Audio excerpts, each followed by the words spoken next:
How's it going, everybody? Welcome to this week's Lumix Live. If you are joining us for the first time, these are our weekly broadcasts that we do talking to filmmakers, photographers, industry members to basically just share some content about what goes on in the photo and video industry. This week we've got a really fun and exciting stream today with some of the team members over at Rooster Teeth Productions, which is one of the companies located here in Austin, Texas. So if you're joining us from over there, welcome. If you're joining us and you're one of our regulars, this is a bit of a different time than we normally do these. Normally we're at 2 p.m. Eastern time on Thursdays.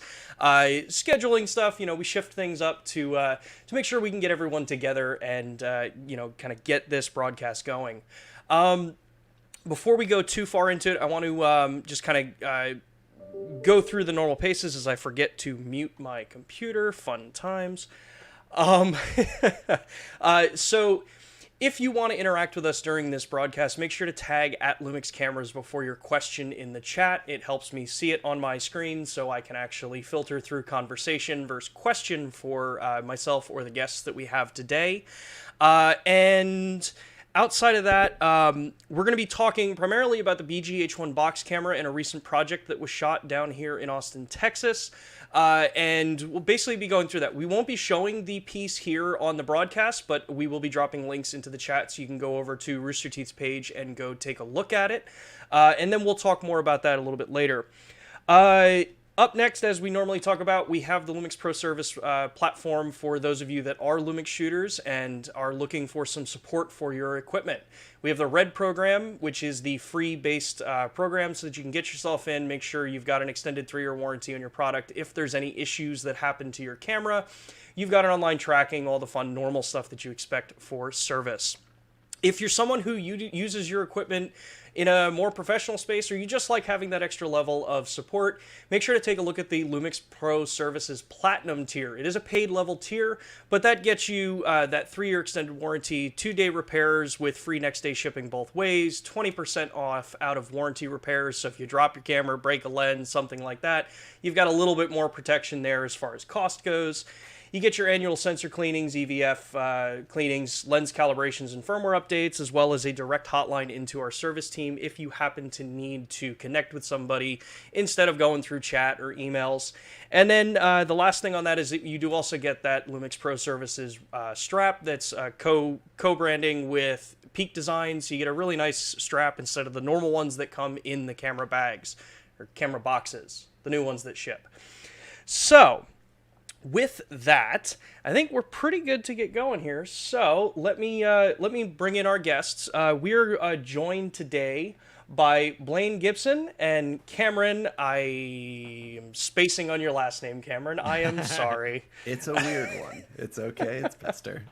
Pester.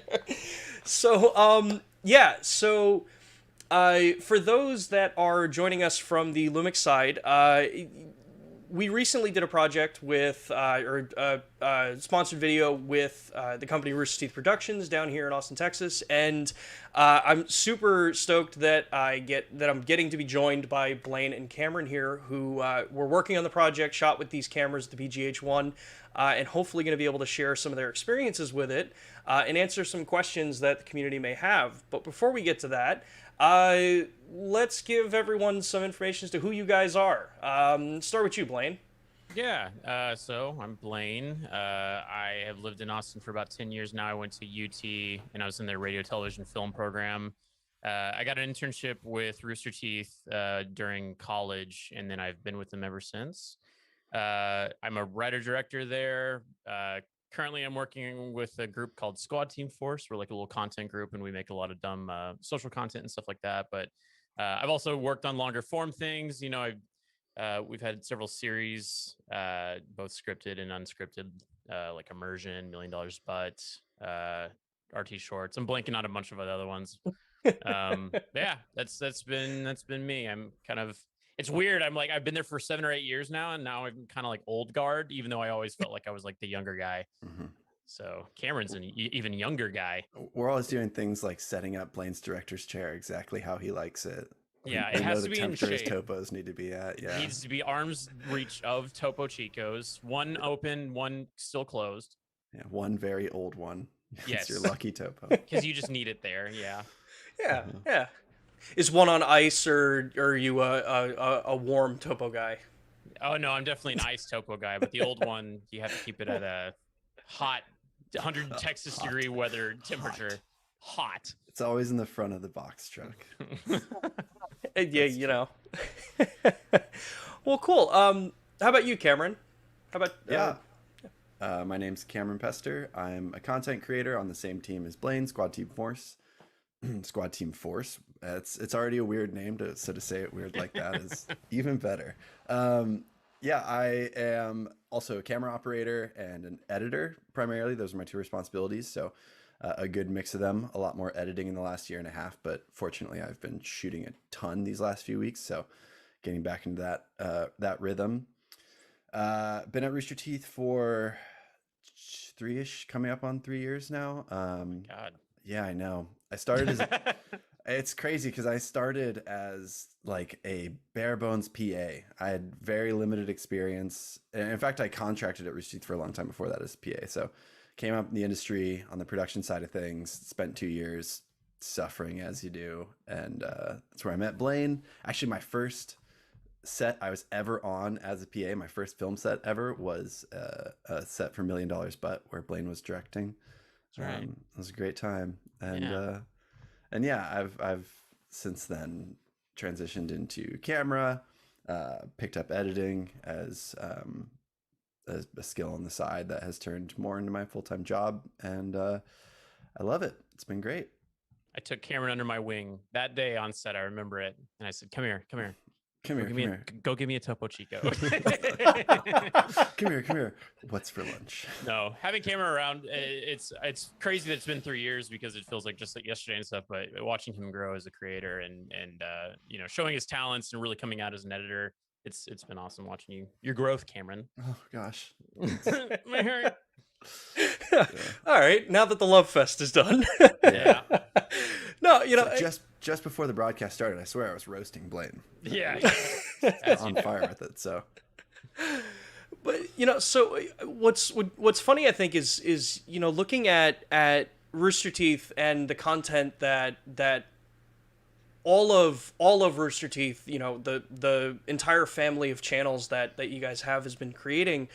You know, I'm curious, before we go, you know, into the actual project, you know, what's it been like transitioning from doing live action things like that to the whole last year that we've spent, you know, kind of working behind computers like we're doing now, to then going back out to actually like starting to create content? Because I know you guys are starting to get back in person more.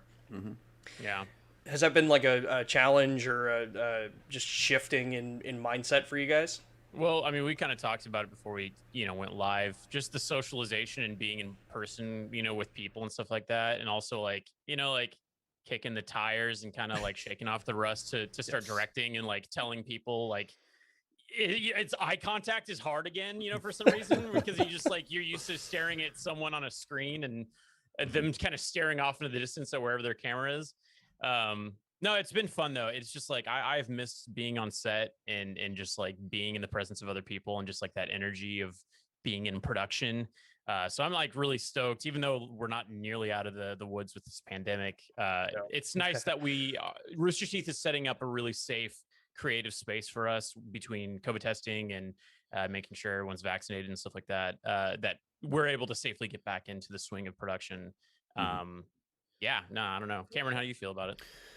Yeah, it's a lot of the same feelings. It's definitely kicking off some rust, remembering all the little things, especially the way we shoot. It can be fairly one-man band in a lot of cases. So it's, you know, me and maybe another operator handling lighting, audio, shooting, all that stuff. So trying to remember all the little rhythms. I was like, just before this, I was slacking with another editor on the team. He's like, "You didn't get room tone when you guys shot the other day, did you?" And I was like, "That's a thing again. Forgot about room tone." So, you know, remembering those little things that I just need to make a big, huge list and then I'll remember it. But, you know, that has been certainly a transition back and will continue to be a transition back. It's almost weird. I think we've developed a lot of skills in the last year and a half from both being on camera. So like, you know, content driven skills and also technical skills for being able to run these broadcasts from home.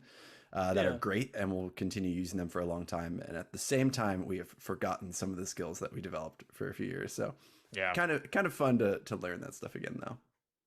Oh, awesome. Yeah. So that kind of like I think leads right into like with this project, for those that haven't seen the piece yet, or for those that have seen it, could you give us a little bit of a kind of synopsis of what the goal was with shooting the was it the Rooster Teeth Guide to Austin? Yeah. Yeah.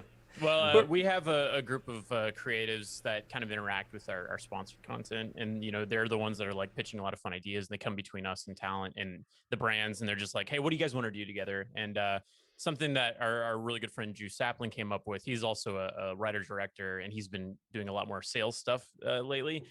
He was just like, we should do like postcards around Austin, Texas. It's like a very scenic city, and there's a lot of fun things to do, activities and stuff like that. And like, what better way to like kind of get out of the pandemic and like just being locked in your house for a year and a half than to go around with these like really dope cameras and just like film us doing a bunch of fun stuff. So we just went to various locations around town, and Cameron was lugging a camera around, and we were passing one between us, and we just filmed ourselves doing a lot of fun stuff.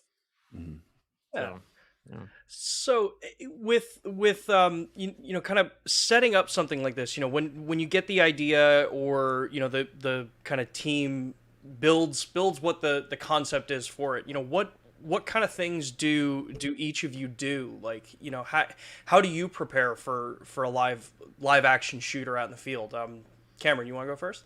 Yeah, it's a lot of I mean, it's kind of the same old system we've always used. It's a lot of the director and the creative team coming up with the concept, and then as soon as they have that, usually I come in and they ask, okay, what is possible with the gear that we have? What could we get to make other things possible? What do you think is going to look good? And from that kind of grassroots level, start building the concept up from there. In this case, it was a lot of that. It was a lot of, hey, we have this idea. Panasonic has these great cameras we want to work with. What do you think? Can we go here? Do you think we can shoot here with that? Do you think you can squeeze around these corners and run along these bikes with that? And, it was a lot of probably, let's try it. I don't know. It's kind of a the way we shoot a lot of times is sort of just like, let's show up, and we have a charismatic group. Let's see what we get. And, so that was certainly part of it too. But yeah, I had just come off of vacation because I was out visiting my girlfriend out in Florida, and the day that I got back, or the next day after I got back, was like the shoot. And kind of for preparation for me, I just kind of asked Drew, like, well, what kind of locations are we looking at? What kind of activities are we going to do? And then just like, thinking of where we're at, and just kind of thinking within those restrictions, like what you can do, what we can shoot, fun things that we can try out and stuff. And, I typically go into productions with like a shot list, but something like this was a lot more fluid in nature, and it's not a scripted type thing. It's more of a reality type thing. So, just kind of gearing our brain towards that, what we can do in those moments. We sort of had our list of shots we wanted to get at each location too. So we wanted to get that kind of like postcard feel shot. So we knew at each location we were at some point going to swap to like the 8-18 and get a nice wide shot and get as much, skyline in the background, or as pretty a shot of the river as we can. Small, you can do kind of small shot listing like that, and then just wing the rest of it. I think that tends to be our best form of organization for these things. Yeah. So like with each of the different locations, so you guys were at Zilker Park. I'm gonna butcher the name. Guaros. Yeah, Guaros. And then you guys did the Bat Bridge and stuff like that. Like at each of the different kind of locations, how did you guys go about kind of just approaching the showing up and shooting? We were talking about this a little bit before about things like permits and all that kind of stuff. We know that one, from my experiences here, Austin seems to be fairly loose with some of the things that you're doing, as long as you're not like a giant crew showing up setting something up to film. But I'm curious what you guys went through, since this was a little bit of a smaller kind of production. How did showing up and shooting at those locations work? I mean, we had a pretty low impact footprint. We weren't like a big crew, and we didn't have a ton of like audio stuff. You know, we had our onboard mics. Actually, no, we did have an audio guy. We had out there, didn't we had a mixer. Everyone was mic'd. Yeah. Yeah, we But were it was- still it like was- really lean. yeah. And we were big enough though that we had a Sprinter van. And I'll tell you what, if you have a white Sprinter van, you can park anywhere in the city. You can park anywhere. So like we didn't have a lot of permits, which typically Rooster Teeth, we've definitely gone on the more professional level of productions where, you know, we pay location fees. We have a location scouts ahead of time and stuff like that. But with this one, you know, we were just kind of like, that seems like a cool spot. Hey, there's a parking spot over there for like city vehicles. Let's just pop out, get the shot, and then we'll just rush back in before anybody notices. It's like learning. It's like how you shoot, you know, your first like documentaries in college, where you're just like, no one look at me. I'm busy. And you run around getting what you can and get back in the vehicle. I love shooting like that. I think it's fun. Feels a little guerrilla. It's great. Oh yeah, no, the girl style is a lot more fun. It's also I feel like it takes pressure off, you know, like I don't know, it adds a certain level of pressure because it's like we got to go fast and stuff like that, but then also like you don't get into perfectionist mode where you're just like just 40 more takes, you know, it's just like you're getting really raw content that way. And we had some things set up. We had Gueros knew we were coming. We had figured that all out ahead of time. So we had a bunch of time to actually set up, a tripod, shoot some nice B-roll. But generally, my philosophy is just to keep things off the ground. If that's how we're shooting, then I'm going to be handheld or on a gimbal as much as possible. The second you bust out a tripod, you look like a news crew or something, and people are going to ask you questions. So yeah. So with working, you know, with a camera like the BGH1, so how did that, you know, kind of change, or was there any changes with, you know, how you approach when you got on site for the day or for the particular scene? Was there any change from what you guys normally work with? Start with Cameron. It fit into our kind of structure pretty seamlessly. What's nice is what it added for us. Generally, we don't have. Usually, I'm just running with a shotgun mic, and we get what we get. In this case, we had time code options, so being able to lav everybody. We had our mixer running behind me the whole time. That was a new element for us for this type of shoot that worked perfectly. Especially because it was talking to the assistant editor, it was just a very easy syncing process afterwards for him, which I was nervous that it was going to be extremely hard and you know, kind of frustrating. So other than that though, yeah, it was, you know, also having the range on that camera that we do meant that I'm a lot less nervous about shooting in direct sunlight and having these crazy reflections on the skyline behind us. I knew that I would be okay exposing for my shadows. My highlights wouldn't look crazy, and that range just puts you at ease. Those were probably the two big things for me. Yeah, it was actually, I was impressed because it's such a rugged camera. Because you know we're out in Austin, Texas, and it was probably high 90s or low 100s or something. It wasn't great. And Sounds about right. The camera didn't overheat once, and typically with what we work with, you know, I don't want to mention any brand names, but like they get hot, they overheat. Yeah. The fans are totally killing audio.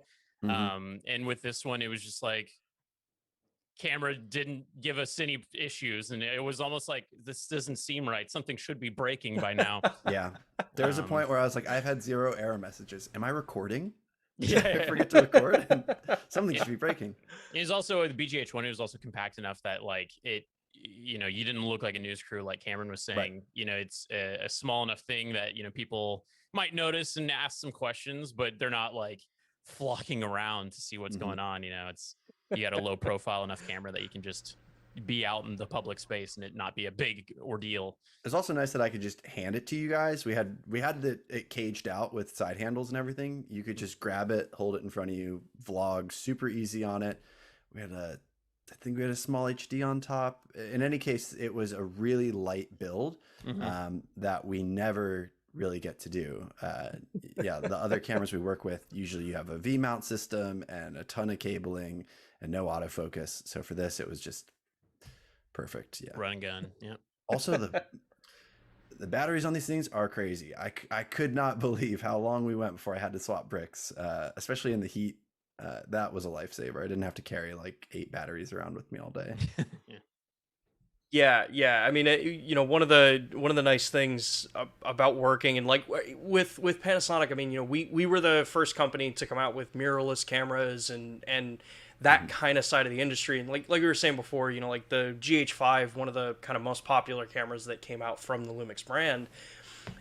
You know, people normally look at a camera like that as what you would normally be out shooting handheld, you know, kind of run and gun style filming with. But how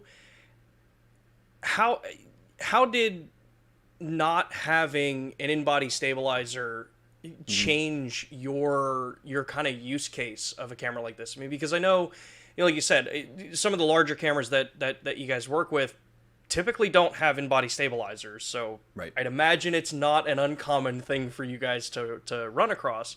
But a lot of the audience and the people that watch from the Lumix side here are used to working with, you know, in-body stabilized cameras where you're not necessarily having to fly, you know, a camera on a gimbal. So was anything different in your setup for how you guys worked with the cameras? I shoot on a gimbal a lot.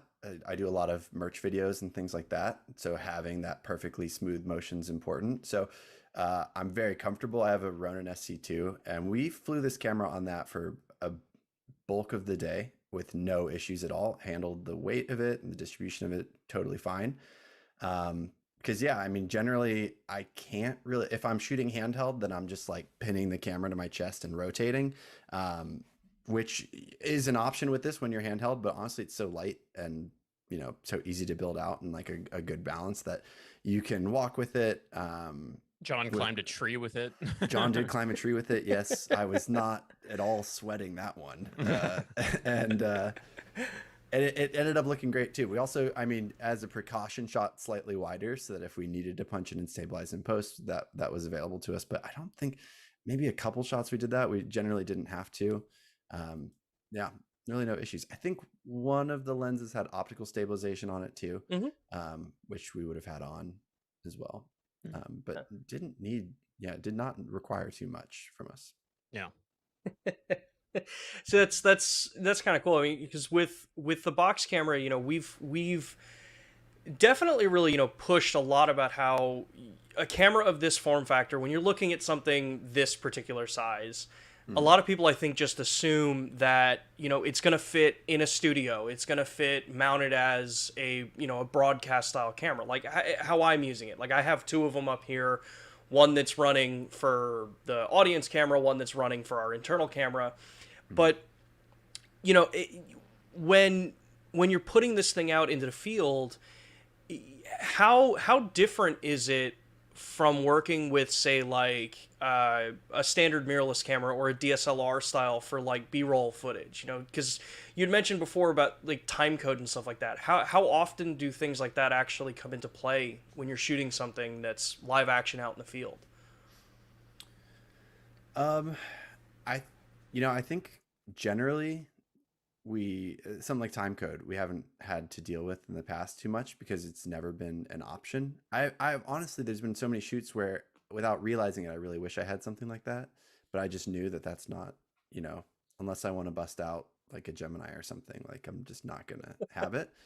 And so it was like one of those little game changers that you totally didn't expect. That, and then also having the option to throw the XLR adapter on top of the camera through the hot shoe is fantastic.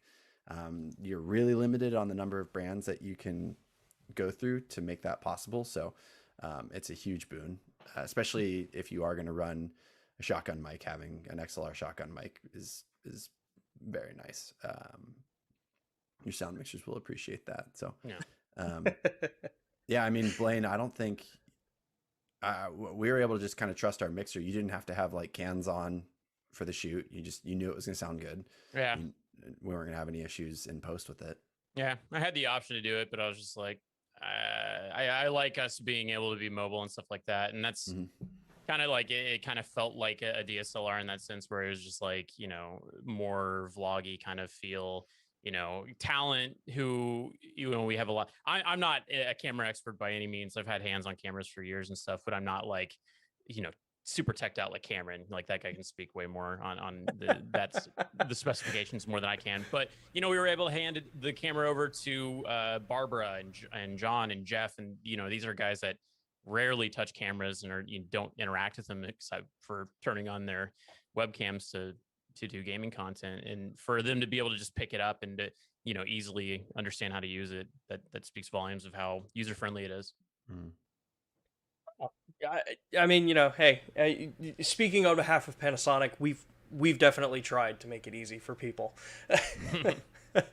Yeah, thank you for creating a good menu system, by the way. I can't tell you how many times people are like, hey, can you shoot on this camera? And I open it, I'm like, what is this menu? It's caught in Japanese. I don't know how to switch it out. Who hurt? Yeah. Is this a TV guide? Why are there channels on here? I'm confused. Well, you know, that is actually one of the kind of areas that I know, working with some of the team in Japan when when we develop these cameras, and you know, you look at how things are organized. Yeah, having a menu system that's actually kind of simple and straightforward to use, I think is it's one of the more overlooked things when it comes to really any of these cameras. So with you know, kind of shooting the project and you know, kind of actually getting the content created, this question is probably, I would assume that it's more for Cameron, but obviously I could be totally wrong on this one. Good luck, Blaine. Jump in. Let's see what you got. What kind of like setup do you guys typically shoot in? You know, are you shooting like, you know, 4K 60p, 30p, 24? Do you guys use log? Like how do you approach setting up a shot like this from a technical perspective? For something like this, it was definitely important to go as clean and nice a picture as possible, because we really wanted to show off just how good this can look. And that's not always the priority. I mean, a lot of our unscripted content when we're just running around is going to get cut together with phones, and I don't need 10-bit 422 if I'm cutting it with an iPhone 8. Like, it just doesn't, you just don't need it. In this case though, you know, we went max file size, max codec for everything, and had an editor / colorist cutting the whole thing. So he was pretty excited to have log as well. We started with the Varicam Lut Pack and basically adapted the image off that. And it worked perfect. It's what I use now too. Everything else I shoot, I just take there's like a low-con fashion LUT that I just throw on everything because I love it. It looks so good.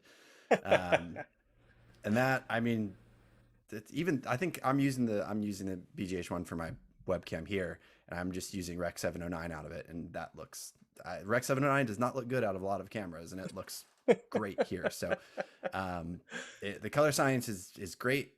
We fully trust it at this point, and we'll try to utilize it as much as possible. I don't know. I know, Blaine, I know you're ultimately very happy with the picture quality. I think you can at least attest that it did turn out kind of what we were imagining. It did turn out what we were imagining. Yeah, I know. I think we messed with the frame rate a little bit when we were like doing the B-roll. But aside from that, yeah, we kind of maintained. What was it? Did we shoot in 30 or? 24? We ended up shooting in 30. We started in 24. No, we got like 2 shots off, and I looked at the other camera. I was like, this one's in 30 and this one's in 24. We should match. And our mixer was like, I'm in 60. What are we doing? Jesus. We're like, okay, well, let's redo those 2 real quick. Speaking of that, like booting back into being on set. Yeah, exactly. I forgot frame rates exist. Let's get all on the same page.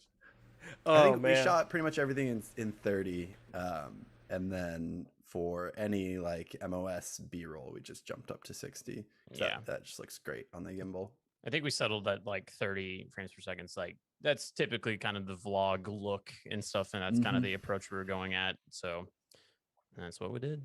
Yeah, you figured I think if you shoot YouTube content in 24, I think you're crazy. That's my hot take.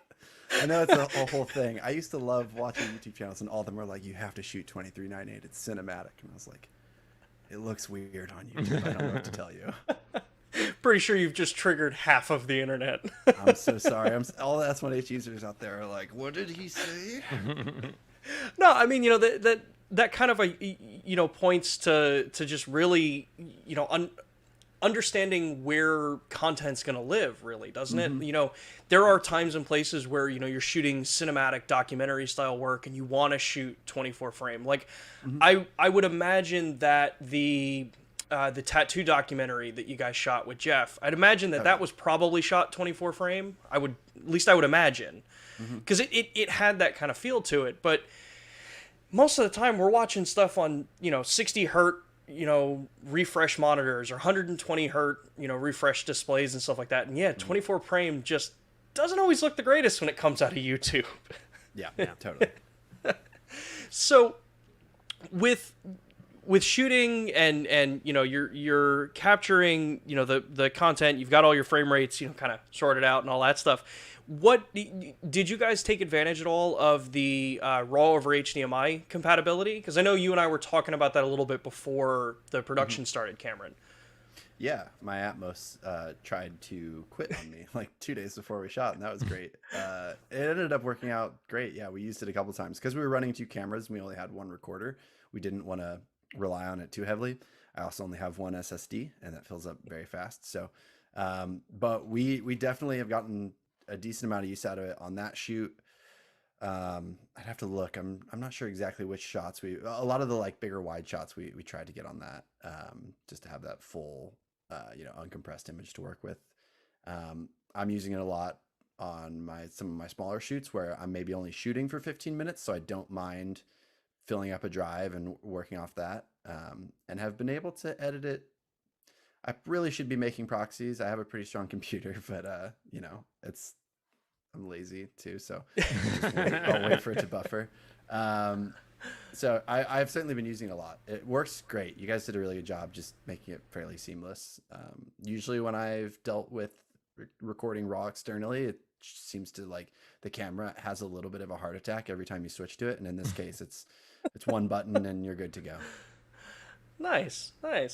Yeah, it's funny, coming from the different aspects of the industry. If you're working with, more traditional cinema cameras, you're used to, some of the raw codecs that exist in those cameras.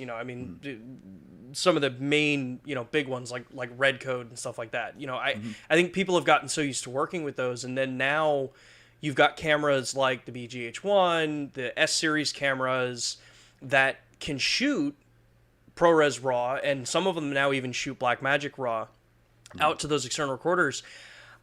It always amazes me when someone goes in, starts shooting it, and then doesn't necessarily take into account how large the files are. Yeah. Even though they're still compressed RAW files, like they're still gigantic files. Like I think 512 gig hard drive for ProRes RAW HQ is something like, if I remember, it's like 20 minutes or something like that. That's all you get out of it. Yeah. So, That's also, if I may, that's also like, I mean, we shoot a lot on Red Geminis. That's like our bigger cinema package if we're going, for like our bigger shows that we run. And I'm swapping out 1 terabyte cards on those cameras every 2 hours. And you have to have a DIT there, backing footage up and creating proxies, because you're not going to get dailies unless you have proxies. And, that creates a whole, like almost department of work on set. And so being able to do it off of just an Atmos or another external recorders makes it a lot easier. Yeah. I think it hits that middle ground.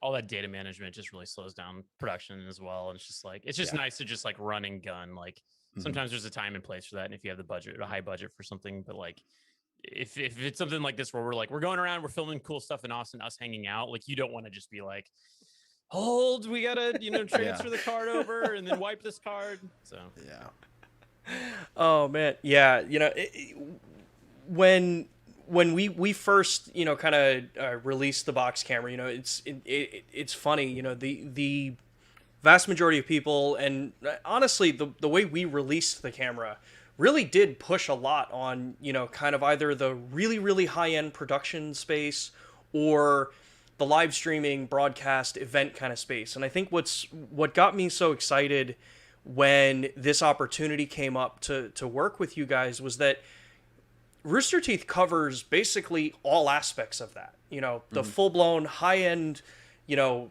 big budget production down into the stuff like this, where, you know, we're having conversations, it's, you know, recording gameplay, stuff like that with the Achievement Hunter team and with the RT team and everything. Since you mentioned it before, Cameron, you know, that you're using the box camera right now, how was the kind of transition of getting the camera set up for the in the field shooting versus, you know, just setting it up for doing stuff like this? It's so light that I think the bare minimum I could get away with is just taking it off my gimbal with everything still attached and just slapping it on the little tripod I have behind my desk and going. I mean, I can't do that with the other mirrorless I shoot on. There's a ton of work involved in getting that output to look right. So in this case, yeah, I just have an HDMI signal going out into a capture card and plugged into my computer. You set up the picture profile however you want it to look, and it's that easy. Yeah, there was not much to it at all. I'm excited to test out something I don't really have any use case for here at home, but once we start shooting around the office a bit more with this, I'm excited to see what that control over Ethernet looks like. I know our broadcast guys get a lot of use out of that functionality on other cameras, so definitely going to test that out and see how the camera works off of like a remote control, basically. Yeah, and you know, this camera actually, from the beginning, like I said, you know, we really launched this as one of those kind of, you know, it's a broadcast camera at heart. It's got, you know, I mean, this thing even has gen lock, which is something you don't find in a camera like this at all. So being able to take a camera that can sit in a studio production where you've got everything wired up, like I've seen the, you know, the wide shots for like the RT podcast and stuff, you know, where you guys have all the cameras set up in the control room and everything. Like that kind of camera, traditionally you would never really think to pick that camera up and then go out and shoot handheld with it outside away from a studio for control. So one of our kind of ideas with this camera is that, you know, full flexibility, being able to jump back and forth, work with the camera over Ethernet with the multicam software that we have, which is actually one of the ways that I monitor, you know, to make sure that my exposure looks right and all that kind of fun stuff. You know, I have it up on the screen here, and then, you know, you have all your exposure controls. How do you think, and this is a bit of a, you know, kind of really just want your guys' opinions on this. Do you think cameras like this are something that more and more creators should can find benefit for because of, like, I mean, how everything's changed over the last year? I mean, I would say so. I mean, it's got the versatility, like you said, of being in a broadcast situation. So, like, you know, Cameron's using it to stream, and I guess you are too, Sean. But just being able to take it on the field and have that swappable glass and stuff, like, it's, you know, whenever I was at UT and we were doing the radio television film program, you know, we all got DSLRs to just kind of learn the basics of like exposure and frame rate and all that stuff. And this would be like a great, you know, learning ground for all that stuff, because it's got everything that you need, and it just looks really nice, but it's not the most complex, difficult thing to understand how to use. So I think that's important, is just being able to like pick something up and kind of know very quickly how to use it. That's, you know. Box cameras as a trend, and they feel like a trend right now, but the way it's going, they're absolutely going to turn into kind of a mainstay shooter for a lot of people. It's funny that we used them for quite a while just as like crash cameras and things like that, and no one thought, what if I just shot a documentary on this camera? What's that going to look like? And realizing now that, you know, it's not 2008, we're not at like the absolute cutting edge of digital technology anymore. Like, we can get really great picture quality out of affordable, compact cameras without needing to hire a whole crew and have a lot of different people who are really good at a few specific things to make this camera work. Like, this system works great. I don't see a reason why you wouldn't start using something like this if you're trying to transition out of, like, maybe you bought like $1,000 mirrorless camera and got a lot of use out of it and learned a lot on that, and you're ready to start. You want log and you want the option for raw, and you really want to start stepping up your image quality and having those things like time codes so you can start adding in crew. Like, this is that great middle ground that a lot of, for the price point and for the functionality, I think you guys have nailed, and a lot of other brands have kind of missed that mark. They've either made it kind of cost prohibitive, or barriers to entry are just like way too high. Yeah, totally. If you're gonna spend $20,000 on a camera, then you might as well go like all in on every single feature. A lot of them you're not going to be using. Doing that with like a smaller, sticking a huge price tag on a smaller camera that doesn't have every single feature doesn't make sense. And you guys putting a very attainable price tag on this camera makes it, much more kind of consumer friendly, I'd say. Yeah. Yeah, and I mean, we've from a lot of the camera industry, I think we're fairly unique. Well, not crazy unique, but with Panasonic Lumix, like the Lumix brand is the consumer arm of our kind of imaging brand. We've got the kind of more widely known GH cameras. We now have the S series cameras, full frame cameras, and what I think really helps us do this kind of stuff is that we've got cinema broadcast cameras, we've got the Varicam line, just like you mentioned before, the Varicam Lut packages that we have that are out there, and to that point of growing and kind of stepping up production value and moving to that next stage of creation, whether you're doing online creation or you're doing for broadcast or you're doing for theatrical release.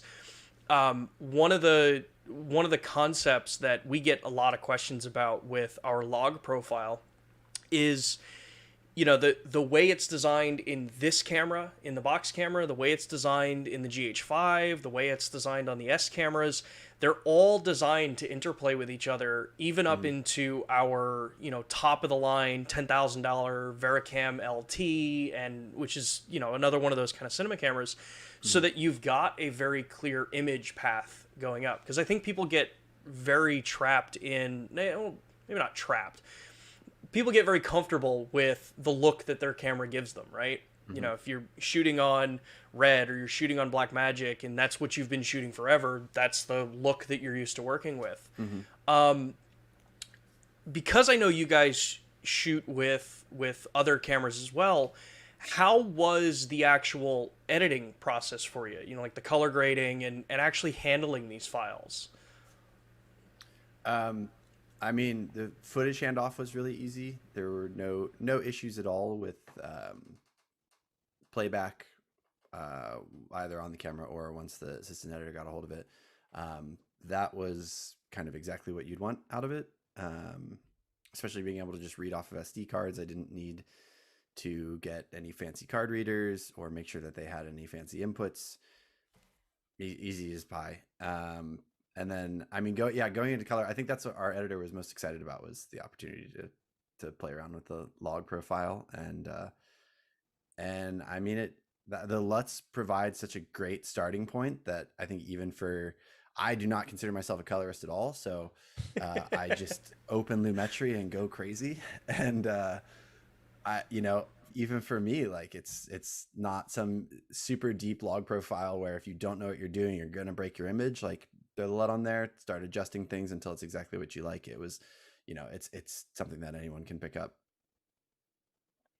So with the projects in general, do you guys, with how everything is starting to, push towards HDR as the output for content, do you guys look at, shooting a project for the possibility of doing HDR content in the future? Like, for,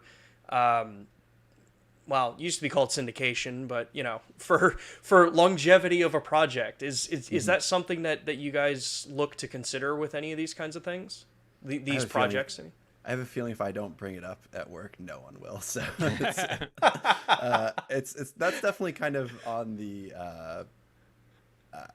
cutting edge. Feels like a weird word to throw out here, but that's certainly a very modern adaptation that we haven't felt the need to jump to. I don't even know where it would necessarily help our, you know, certain the longevity of our content, being that it's on YouTube. I'm not too worried about how that quality will deter. I mean, I watch like 480 videos on YouTube all the time that are from 2005, and I just don't care. So, you know, I don't think that's necessarily a direction that we're charging in. Certainly, we'll kind of hit the ground running when it becomes necessary. But I don't know. I don't think, Blaine, as a creator, I don't think you felt too much pressure from the higher ups to kind of make sure we're checking every single technical box, right? Yeah, no, I mean, I don't really even think. I think we tried dabbling with like 4K content for a while, and then ultimately we decided like this is kind of slowing down the back end, and I think we could probably like ease off of that. You know, like we don't have to have our stuff looking like perfect, but you know, there are productions like you mentioned the documentary with the tattoo. Oh god, I can't remember what that one was called. You know, we do some doc series and stuff like that where it's like, yeah, we actually want this to have like a market difference in quality. You know, we want it to look a lot sharper and stuff like that. And you know, for those kinds of projects, I think it's just we kind of look at the type of project that we're working on, and then we determine the level of quality we want to go with. You know. Yeah, I think we jump up to 2K and 4K all the time, just as for that flexibility in post. But we'll a lot if it's going on YouTube, a lot of times we'll export in 4K, even if it wasn't shot in 4K, just because it's kind of a, you know, it helps with the algorithm. But it you know, it doesn't become super essential until we're jumping up to our documentaries, where we might try to get it into some festivals, and seeing it on a big screen helps a lot. Yeah. We did have a period where we had 2 8K cameras, and this was like 2016, 2017, and they were like, you guys need to shoot everything on these cameras. And we were blasting through cards. Yeah. We'd show up and be like, all right guys, today we're gonna throw food at each other because this is a dumb internet video, and it's shot in 8K raw. Good luck. That was not the move. But you can see every nook and cranny of the piece of food being thrown. Yes, you sure can. So you know, with these kind of projects, you know, you've mentioned it, you know, like with the workflow, you know, and getting the content out. I'm actually really super excited that, you know, seeing an actual production company and an actual team that, you know, is managing, you know, client reviews and stuff like that of a piece of footage, using things like Frame.io and stuff like that. So how big of a change is that, you know, when it comes to working with, you know, client review on a project, or even like, you know, in inter-team, you know, kind of review on a video project? Is Frame.io like kind of one of the programs you guys have used for a while, or is it kind of like a newer thing that's come in? I feel like we've been using it for, I mean, well before the pandemic. I mean, Frame.io is the main means of communication between Cameron and I. We don't even text. We just pull up a project, and that's how we communicate. No, it's essential. It's like we use the hell out of it. I'm on Frame every day. Just because it's the easiest way of communicating notes. Because before I would have to be like Word document, manually type in the time code. It was just like the slowest process ever. Oh yeah, we use it for everything from a video like this, or, you know, distributing dailies on a huge tentpole show, down to like Blaine and I make TikToks every week. We make tons of them, and it's some of the most fun we have in the office. And I will use Frame.io for a 15-second TikTok because there's just no reason not to. I mean, if you have the license for it, like, it makes everything easier. And it sounds like a gag, like, it's a 15-second video, but like when you need to communicate the very specific timing for like a music beat, or you know, a specific shot that you want swapped out, like you need something that can get it down to the exact moment. And it's the easiest way for us to communicate. It's the only way that we communicate, again. It's the perfect way to micromanage a project because no one gets offended. I will say there's nothing quite as harrowing as sending a cut of a video that you're like, this is good to go, and then you open it on Frame and it's like 48 notes. Good luck. Oh. Yeah, I know when you guys send us the kind of color and stuff like that, and like how to for our feedback on it and stuff like that. It's reading it. One of the first things I looked at with our team was, okay, give me all of your feedback. I'm gonna put it in as one person, so like you guys don't show up and it's like a wall of like 30 people all having various colors, similar but a slightly same comment that's like 2 frames off. And even if you do, there's inevitably, especially if you're doing more client work in the future, and folks who've done tons of client work can attest to this, like inevitably you will send videos off and it will come back with a hellscape of notes to deal with. That's just almost unavoidable if you're working with clients who are maybe not as video savvy. So having a platform that can at least organize it for you, like Frame.io, versus sending a Google Drive link and then getting an email with like 4 different reply alls and having to organize it yourself. I mean, that's just, you're saving yourself such a headache. Yeah, definitely. This is a side tangent. Our post-production supervisor at one point was like, oh God, how many projects do you work on Frame and stuff like that? She was like trying to figure out how to distribute the licenses, within the company. And then I think like at the time I said something like, I'm not constantly like uploading things and like I'll give notes every now and then, stuff like that. So like she took away my license and like it was like 2 weeks and I was like, give it back. Like I need this to work. I didn't realize how good I had it until it was gone. Every time you look at Slack, it's 15 new notifications from all of the videos you aren't able to review elsewhere. Yeah. Yep. Oh man. Well, we're coming up on the hour that we have this scheduled for, and I know you guys have a ridiculously busy schedule with all the content that Rooster Teeth and all the channels are producing. So I don't want to go over our hour limit with you guys, but before we totally wrap up, where can people see all the content that you guys are creating? And find the piece that we shot for this? I think the video that we shot with y'all is that's currently on the Rooster Teeth YouTube channel. Is that correct, Cameron? Yes. So yeah, I mean we've got one of our oldies is the Rooster Teeth YouTube channel. It's got all of the old content that we've had for years. My show $1 Million Butt and some other series. But Cameron and I are, like you said, are working specifically with Squad Team Force. So we're primarily on social media. So Twitter, Instagram, and TikTok. And then over at roosterteeth.com, we also have a lot of, we have a first membership, which is kind of like our version of Patreon. If you want to support us there, we have a lot of exclusive content and that's where you can find more of our stuff over there. Mm-hmm. And all of our live streaming is usually off of RT TV, our own live streaming. Literally what I'll be hopping from this into next. We're playing a video game on RT TV. Yeah. Which after this, I'm probably going to tune into it because, it's always nice to have that stuff in the background playing. You guys are hilarious. So. Oh, thanks, man. So, with that, like I said, I want to thank both of you for taking time with me. Like I said, I know you guys have crazy busy schedules, and it was awesome to hear your insight and your feedback on just working with projects and how Rooster Teeth goes out and creates some of this stuff.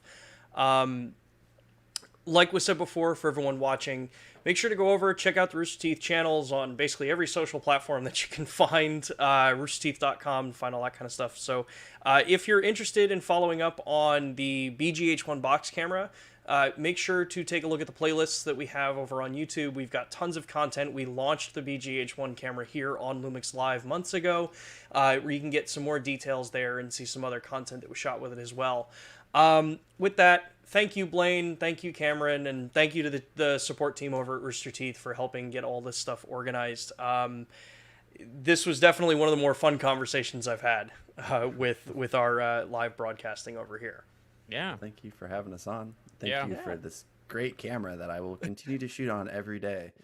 And that's what I like to hear. No, it was a great collaboration, and we got to do a lot of fun stuff out in Austin, which was very nice. So thank you for the collab.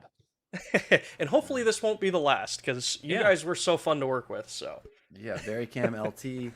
I'm sure it'll be here any day now. Let me go shoot a vlog on that. Here we go. yeah. You're just standing out there like this, holding that camera up. Yeah, he could do it. He works out. Yeah, just run. You can just bench press it for an hour. Well, cool. Thanks again, everybody, and thank you, everyone, for tuning in and joining us for this week's Lumix Live. If you want to know more, like I said, take a look at over the channels with Rooster Teeth and the team over there. Take a look at the Lumix channel here. If you liked what you guys saw, make sure to give us a like, subscribe, all that fun stuff that, people do on YouTube. Click and, the bell. yeah, smash that bell icon. With that, we will be live again next Thursday at 2 p.m. Eastern Time. I'm planning, as long as the weather's cool and it's not, 200 degrees out, I'm planning to actually go live with the GH5 Mark II from downtown Austin, just doing another kind of AMA and talking about some of the new cameras that we've come out with over the last couple of weeks. So, again, thank you guys. I appreciate it, and we'll see everybody next week, Thursday at 2 p.m. Eastern Time. Take care. Thanks, Sean. Thanks.